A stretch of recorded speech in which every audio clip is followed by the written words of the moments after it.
नमस्कार, मैं हूं पुण्य प्रसून वाजपेयी। दस्तक में आपका स्वागत है। चाय की प्याली में तूफान नहीं, एक ठंडा हाथ। तस्वीरों के जरिए समझने की कोशिश कीजिए। यह पहला मौका 1.5 बरस के दौरान जब सोनिया गांधी 7RCR प्रधानमंत्री के घर पर पहुंची।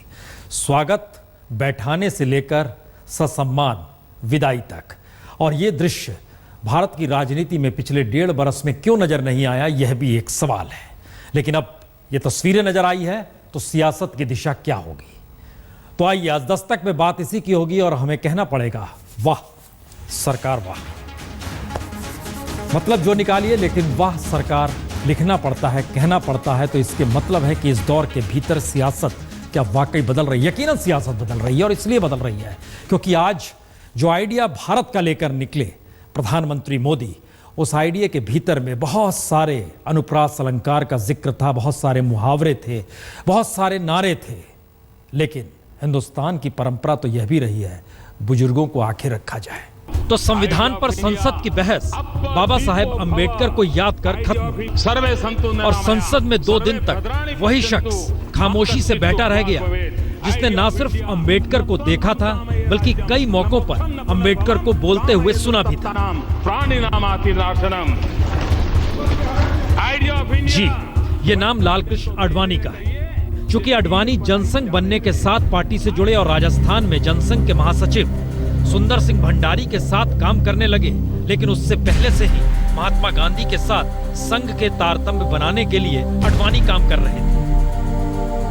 लेकिन जिस वक्त 389 सदस्य संविधान तैयार करने में जुटे थे, उस वक्त मौजूदा संसद में एक ही आडवाणी है जो उस दौर को राजनीतिक सामाजिक तौर पर देख रहे थे, समझ रहे थे। जिस वक्त अंबेडकर ने हिंदू कोड बिल को लेकर नेहरू मंत्रिमंडल से इस्तीफा दिया, उस वक्त देश भर में तमाम राजनीतिक संगठनों में बहस हुई।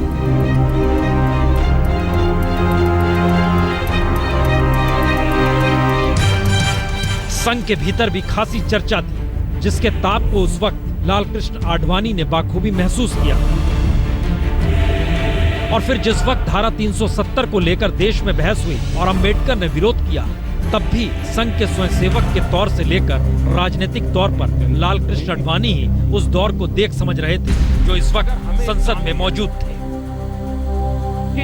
जाहिर है, ऐसे मौकों पर जब संसद अंबेडकर की 125वीं जयंती को मनाते हुए संविधान पर ही चर्चा करने में जुटी, तो लालकृष्ण आडवाणी की खामोशी हर किसी को खल सकती है। क्योंकि आडवाणी अंबेडकर की बात अंबेडकर की किताब पढ़कर संसद में नहीं बोलते, बल्कि उस दौर को संसद में जीवित कर सकते थे, क्योंकि उन्होंने बाखूबी उस दौर को देखा समझा था। और वजह भी यही थी कि 1997 में जनसंघ ने संसदीय मामलों को देखरेख के लिए लालकृष्ण आडवाणी को दिल्ली भेज दिया।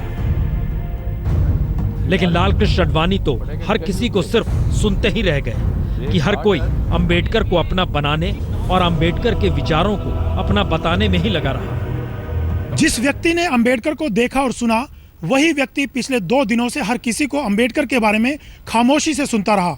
तो इससे बड़ी इंटॉलरेंस और क्या हो सकती है कि जब आडवाणी को ऐसे मौके पर बोलने का मौका भी ना मिला हो, जब बात देश और संविधान की हो रही हो। अशोक सिंघल, दिल्ली, आज तक। मुश्किल इतनी भर नहीं है, मुश्किल इसके आगे की है। वाकई किताब पढ़ के किसी के बारे में बोलना, बताना तो जाहिर है अपने अपने तरीके से व्याख्या होगी, और 2 दिनों से यही होते रहा संसद के भीतर। और शायद उस दौर के नजरिए को समझने के लिए लालकृष्ण आडवाणी को बोलना चाहिए था। यह सवाल हमने सांसदों के सामने उछाला, जवाब क्या आया सुनिए जरा। आडवाणी जी हमारे बहुत ही वरिष्ठतम नेता हैं, और जो कुछ पार्टी में हो रहा है वो निश्चित रूप से उनके देखरेख और मार्गदर्शन में हो रहा है। देखिए, आडवाणी जी हमारे भारतीय जनता पार्टी के मार्गदर्शक मंडल के सबसे वरिष्ठ नेता हैं, और उन्हें कहा नहीं जाता है। उनकी अगर बोलने की इच्छा होती तो स्वतः निश्चित तौर से वो बोलते। अब ये जो सब्जेक्ट है, आडवाणी जी को संविधान बनते हुए देखा होगा नेचुरली, ये बात सही है। अगर वो कहते तो जरूर उनका वो बोलते ही बोलते, इसमें तो कोई शक ही नहीं था। क्या ये माना जाए, दरअसल बिहार चुनाव के परिणाम जो उभरे, मध्य प्रदेश में जो उपचुनाव हुए रतलाम झाबुआ लोकसभा के, उसमें बीजेपी हार गई। क्या इस वजह से सरकार बदल रही है? यह सवाल हर जहन में उठ सकता है कि आखिर स्थितियां बदल क्यों गई, या फिर जीएसटी एक बड़ा मुद्दा है और जीएसटी को लेकर सरकार झुकने को तैयार है, और दूसरी तरफ से कहा जा रहा है पहले आप सहिष्णु होइए। तो क्या ये दोनों स्थितियां भिन्न रही है? जरा रिपोर्ट देखिए। मुलाकात हुई, बात हुई, लेकिन ये बात छुपाने की नहीं, बताने की है। नरेंद्र मोदी के चाय के बुलावे पर सोनिया गांधी और मनमोहन सिंह 7 RCR पहुंचे और हालचाल जानने के बाद जीएसटी पर ही बात हुई। तो क्या जीएसटी शीतकालीन सत्र में पास हो जाएगा, या पास होने या ना होने से ज्यादा जरूरी यह हो चला है कि जीएसटी पर सहमति सिर्फ बनती हुई दिख जाए और प्रधानमंत्री मोदी इसी कोशिश में हैं कि उनकी तरफ से जीएसटी को पास कराने की हर मुमकिन कोशिश देश दुनिया को दिखाई देने लगे, हो जो भी। लेकिन चाय की प्याली है तो सियासत तो उसमें से छलकेगी ही, और वजह भी यही है कि संविधान पर चर्चा के दौरान अल्पमत पर बहुमत की इच्छा न थोपे जाने के जिक्र इशारों में सहमति के मुद्दे को जोर शोर से उठाने में प्रधानमंत्री ने देर नहीं की। दरअसल 2 दिन पहले ही बेंगलोर में राहुल गांधी ने मोदी सरकार पर आरोप लगाया था कि वो जीएसटी को लेकर विपक्षी दलों से बात नहीं करती। कांग्रेस जीएसटी बिल में कुछ संशोधन कराना चाहती है, जाहिर है बीजेपी वो संशोधन नहीं चाहती। तो आज प्रधानमंत्री मोदी ने सोनिया को चाय पर बुलाकर इसी दूरी को दूर करना चाहा। लेकिन सवाल चाय पर चर्चा का नहीं, जीएसटी के पास होने का है, और आने वाले वक्त में किस दिशा में सियासत जाएगी और राजनीति कैसी होगी इसका भी तय होना है। शायद इसीलिए सोमवार से संसद का रुख उन्हीं मुद्दों को लेकर होगा जिसके आसरे देश में मोदी सरकार को कटघरे में और कोई नहीं, कांग्रेस ही खड़ा कर रही है। यानी महंगाई से लेकर असहिष्णुता और उसके जरिए मुस्लिम समाज के भीतर पनपती असुरक्षा की भावना। या फिर यह भी कह सकते हैं कि बिहार चुनाव और मध्य प्रदेश के लोकसभा की झबुआ रतलाम सीट पर उपचुनाव में जीत के बाद कांग्रेस के तेवर और कड़े हो चले हैं, क्योंकि कांग्रेस मान रही है कि मोदी का जादू खत्म हो रहा है, और दूसरी तरफ मोदी मान रहे हैं कि इस तरीके से सरकार चल नहीं सकती अगर संसद ना चले।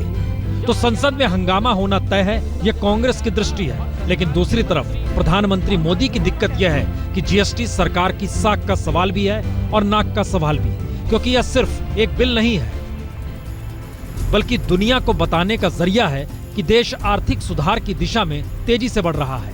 विदेशी निवेशकों को लुभाने का सांकेतिक माध्यम भी है जीएसटी, और जीएसटी के जरिए मोदी बताना भी चाहते हैं कि वो अपना एजेंडा लागू करने में सक्षम है, और राज्यसभा में अल्पमत में होना कोई बहुत बड़ा रोड़ा नहीं है, क्योंकि इसका जिक्र अंतर्राष्ट्रीय मंच तक पर हो सकता है। और एक सवाल यह भी है कि जीएसटी से देश के जीडीपी में 1 से 1.5% तक इजाफे का भी अनुमान लगाया जा रहा है। यानी अर्थव्यवस्था बेहतर है, इसका जिक्र भी मोदी इसके बाद हर मंच पर कर सकते हैं।